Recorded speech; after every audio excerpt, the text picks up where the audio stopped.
Imagine you walk into a bank to take a 30-year mortgage. From your side, it feels simple. You borrow money and make a monthly payment. But from the bank's side, that one mortgage becomes a long-term cash flow story.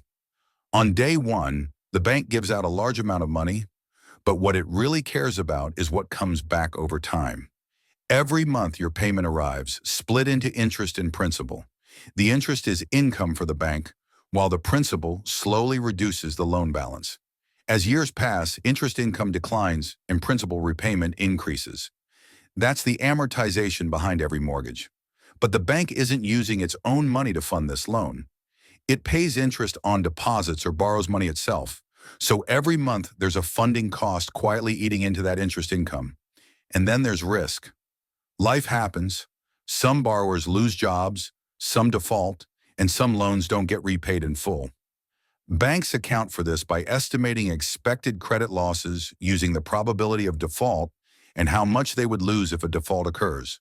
When you put all of this together, interest coming in, funding costs going out, and expected credit losses, you get the true cash flow of a mortgage.